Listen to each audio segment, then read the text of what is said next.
সালামুন আলাইকুম তিবতুম রাব্বি আউযু বিকা মিন হামাযাতি শায়াতিন ওয়া আউযু বিকা রাব্বি আন ইয়াহদুরুন বিসমিল্লাহির রাহমানির রহিম ওয়া সালামুন আলাল মুরসালিন আলহামদুলিল্লাহি ওয়া সালামুন আলা ইবাদিহিল্লাযীনা ইসতাফা রাব্বি জিদনি ইলমা। প্রিয় মুহতারাম, আপনি যদি আল কোরআনুল মাজিদ জীবনে একবারও বুঝে পড়তে চান তাহলে এই ক্লাস আপনারই জন্য। সাধারণভাবে সাদা কালো আরবি অক্ষরে ছাপানো আল কোরআনুল কারীম তেলাওয়াত করলে বা পড়া হলে বোঝা যায় না যে কোন শব্দ কোন বৈশিষ্ট্যের বা কোন পদের। কিন্তু আমাদের ক্লাসে চেষ্টা করা হয়েছে কালার কোড দ্বারা প্রতিটি শব্দ পৃথক করা এবং একটি শব্দের মধ্যে লুকিয়ে থাকা অন্য শব্দকে বের করা পাঠক বৃন্দের বোঝার সুবিধার স্বার্থে। যেমন স্লাইডের মাঝখানে আল কোরআনুল মাজিদের একটি আয়াতের দিকে লক্ষ্য করুন। এখানে প্রথম শব্দ সাতাজিদুনি একটি শব্দ নয়, বস্তুত এখানে 4টি শব্দ। এখানে সা হলো হরফ বা প্রিপোজিশন, অর্থ হলো শীঘ্রই, আর তা হলো দুমির মুত্তাসিল বা অ্যাটাচড সাবজেক্টিভ প্রোনাউন, অর্থ হলো তুমি বা আপনি। তারপরের শব্দ জিদু হলো ফেল বা ভার্ব, অর্থ হলো পায় বা পাবে, এবং নি হলো দুমির মুত্তাসিল মানসুব বা অ্যাটাচড অবজেক্টিভ প্রোনাউন, অর্থ হলো আমাকে। এইভাবেই আমাদের এই চ্যানেলে প্রতি আয়াতের প্রতিটি শব্দকে কালার কোড দ্বারা আলাদা করে উপস্থাপন করা হবে দর্শকবৃন্দের বোঝার সুবিধার জন্য।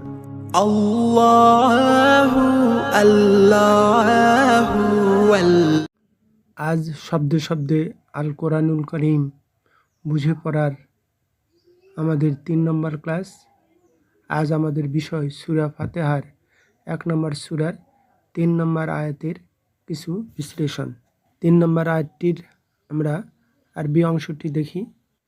আর রহমানুর রহিম। আয়াতটিতে 2টি শব্দ আছে, আর রহমান এবং আর রহিম। তারপরে পরে আমরা দেখে নিই এর বাংলা অনুবাদ। যিনি পরম করুণাময় ও অতি দয়ালু।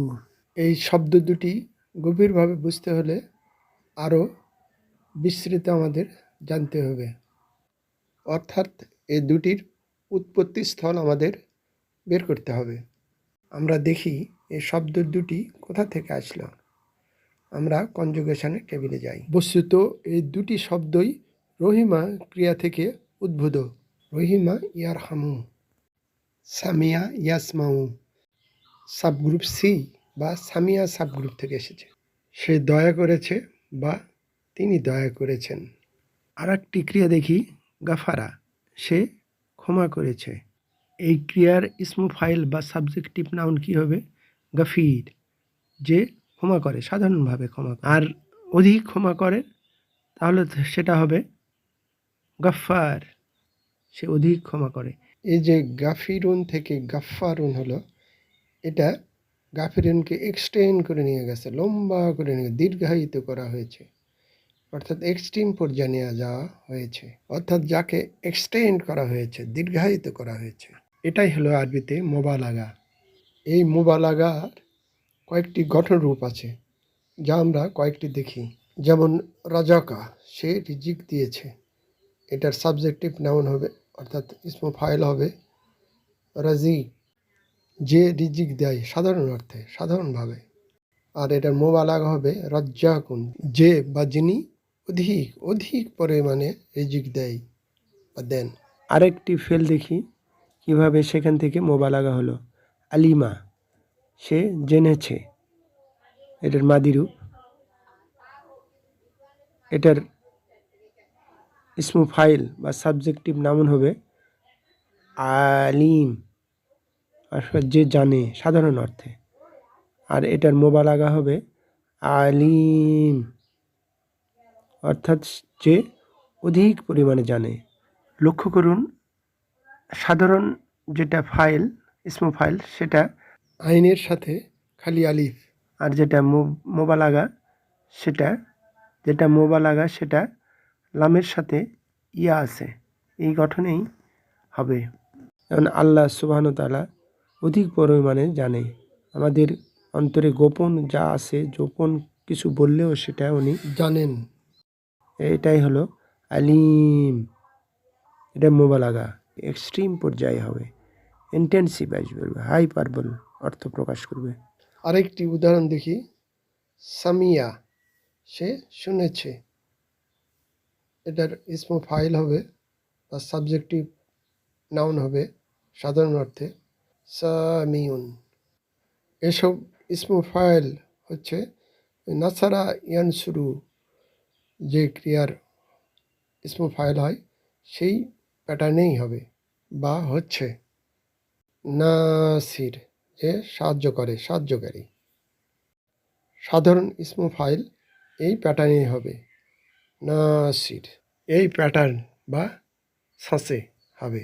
আমরা এখন দেখব আমাদের আলোচ্য আয়াতের রহমান শব্দটি কোথা থেকে আসলো। এটা এসেছে রাহিমা ক্রিয়া থেকে, সে দয়া করেছে। এটা ইসমু ফাইল হবে রহিম, যে দয়া করেছে সাধারণ অর্থে।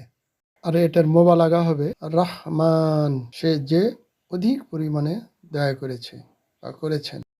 আর একটি মোবালাগা হলো রাহিম, যেটা দুই মোবালাগার বাংলা অনুবাদ একই হবে এবং যা একই ক্রিয়া থেকে উদ্ভূত। চরম পর্যায়ে দয়া করেছেন, অধিক দয়া করেছেন। তো দুটার মধ্যে পার্থক্য আমরা দেখব। প্রথমে আমরা দেখি রহমান, এই শব্দটি আল্লাহর একটি নাম।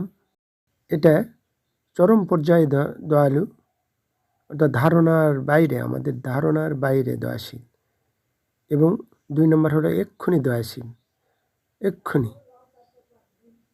এবং এটা অস্থায়ী।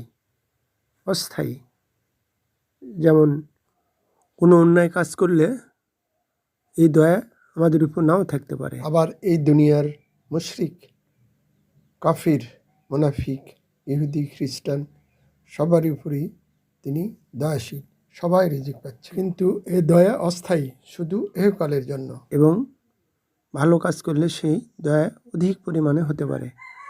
এটা কম বেশি হতে পারে, 0 হতে পারে, আবার এক্সট্রিম পর্যায়ে হতে পারে। যেমন এই প্যাটার্নের সুবহান, যিনি অধিক পবিত্র। আবার এই প্যাটার্নে আরেকটি দেখুন, গদবান, যিনি রাগান্বিত। এই রাগ স্থায়ী নয়, কোনো কারণে এই রাগ ঠান্ডা হয়ে যেতে পারে। যেমন একটি থাপ্পড়, বা একটি মুচকি হাসি, বা একটি ভালোবাসাপূর্ণ কথা। আরেকটি দেখুন আতশান, পিপাসার্থ, অধিক পিপাসার্থ। এটা পিপাসার্থ দূর হবে ঠান্ডা পানি দ্বারা। আবার যাও আন, ক্ষুধার্থ, ক্ষুধা দূর হবে খাদ্য দ্বারা। অর্থাৎ এই প্যাটার্নের মোবালাগাগুলো সব অস্থায়ী কিন্তু চরম পর্যায়ে। আর রহিম মোবালাগা শব্দটি স্থায়ী, এটা স্থায়ী হবে, এটা সবসময় থাকবে, এই দয়াটা সবসময় থাকবে। যেমন জান্নাতীদের জন্য যে দয়া, এটা স্থায়ী ভাবে থাকবে এবং এক্ষুনি নয়। এই গুণটা, এই রহিমটা এক্ষুনি নয়, এই চরম দয়াটা এক্ষুনি নয়। চরম দয়াশীল ঠিকই আছে, কিন্তু এক্ষুনি নয়। অর্থাৎ রহিমটা হলো পরকালের জন্য যে দয়া, কোটি কোটি বছরের জন্য দয়াশীল, অনন্তকালের জন্য দয়াশীল, শুধুমাত্র মুমিন বান্দাদের জন্য স্থায়ী বৈশিষ্ট্য। বলা যায় এখন রহমান হলো দুনিয়ার জন্য দয়াশীল প্রযোজ্য, আর রহিম হলো পরকালের জন্য প্রযোজ্য দয়াশীল। একটা হলো অস্থায়ী দয়াশীল চরম পর্যায়ে, সেটা মুসলিম, অমুসলিম, খ্রিস্টান, ইহুদি সবার জন্য দয়াশীল তিনি, এই বৈশিষ্ট্যের। অস্থায়ী, এই দয়াশীলটা উঠে যেতে পারে, নাও থাকতে পারে বান্দার যে কোনো কুকর্মের কারণে। এই জন্য এটা অস্থায়ী, কিন্তু যখন হবে তখন চরম পর্যায়ে। আর একটি হলো চরম পর্যায়ের দয়াশীল স্থায়ী, জান্নাতীদের জন্য, মুমিনদের জন্য। তাহলে আমরা এখন দেখব আলিফ লাম। রহমানের আগে আলিফ লাম এবং রহিমের আগে আলিফ লাম। আর রহমান আর রাহিম। এই আলিফ লাম হলো আহাদি জিহনি, অর্থাৎ মানসিকভাবে, ব্রেনে অবগত, বক্তা এবং শ্রোতার। সেটাই হলো আহাদি জিহনি। যেমন একটি উদাহরণ দেওয়া যাক, এখন কতগুলো বখাটের ছেলে সামনে দাঁড়িয়ে বলল যে ওই দেখো পাখি আসছে। এই পাখি মানে সেই আকাশের পাখি নয়, এই পাখি দিয়ে কোনো মেয়ের প্রতি ইঙ্গিত করা হয়েছে। এই পাখি দিয়ে যে একটি মেয়ের প্রতি ইঙ্গিত করা হয়েছে তা ওই আসরের বখাটে বক্তা এবং বখাটে শ্রোতাই বুঝতে পেরেছে যে কী দৃশ্য সামনে আসবে বা কোন ঘটনা ঘটতে চলেছে। ঠিক তেমনি আল্লাহ সুবহানাহু ওয়া তাআলা আগের আয়াতে যা বলেছেন তা আমরা শ্রোতা হিসেবে বুঝতে পেরেছি যে এখানে আর রহমান ও আর রাহিম দ্বারা কী বোঝাতে চেয়েছেন বক্তা তা আমরা শ্রোতা হিসাবেও বুঝতে পেরেছি। এটাই হলো আহাদি জিহনি, অর্থাৎ বক্তা ও শ্রোতা দুই পক্ষেই অবহিত। আগের দুটি আয়াতের ধারাবাহিকতা এই আয়াত, তাই আমরা শ্রোতা হিসাবে বুঝতে পেরেছি যে আর রহমান রাহিম দ্বারা অসীম দয়াময় এবং অসীম দয়ালু সেই মহান সত্তা আল্লাহকে বোঝানো হচ্ছে, তা আমরা সহজেই বুঝতে পারছি। এখানে আরেকটি বিষয় হতে পারত, আল্লাহ সোভানতা দিতে পারতেন, সেটা হলো আর রাহমানি ওয়া আর রাহিম, পরম করুণাময় ও অসীম দয়ালু। আরবি কন্টেক্সটে কিন্তু ওয়া নেই, ওয়া দিলেও দিতে পারতেন, কিন্তু কেন দেননি? পরম করুণাময় ও অসীম দয়ালু, ও এখানে বা আরবি ওয়া এখানে নাই, কারণ এই জন্য যে তার দুটা বৈশিষ্ট্যের নামই একই সাথে চলমান ও প্রযোজ্য। ওয়া দিলে হতো অসীম করুণাময়, তারপরে তিনি অসীম দয়ালু, অর্থাৎ রহমানের যে বৈশিষ্ট্য প্রথম প্রকাশ পেত, তারপরে রহিমের বৈশিষ্ট্য প্রকাশ পেত, কিন্তু তা হয়নি, কারণ এই দুটি নামের বৈশিষ্ট্য একই সাথে প্রযোজ্য, একই সাথে প্রয়োগ হচ্ছে, একই সাথে কার্যকরী হচ্ছে, একই সাথে ঘটমান তাঁর সৃষ্টি জগতে। ওয়া দিলে একটি ধারাবাহিকতা থাকতো, একটার পরে আরেকটা আসতো, কিন্তু না, এটা একই সাথে ঘটমান, চলমান, বিদ্যমান। প্রিয় মহতারাম, আজ এই পর্যন্তই। অমা তৌফিকি ইল্লা বিল্লাহ, আলাইহি তাওয়াক্কালতু ওয়া ইলাইহি উনীব। এই চ্যানেলটি ভালো লাগলে প্লিজ একটি লাইক দিন, সাবস্ক্রাইব আইকনটিতে প্রেস করুন, পাশের অল আইকনটিতে ক্লিক করুন। মাশা আল্লাহ, লা কুওয়াতা ইল্লা বিল্লাহ। আসসালামু আলাইকুম ওয়া রাহমাতুল্লাহ। আল্লাহ হাফিজ।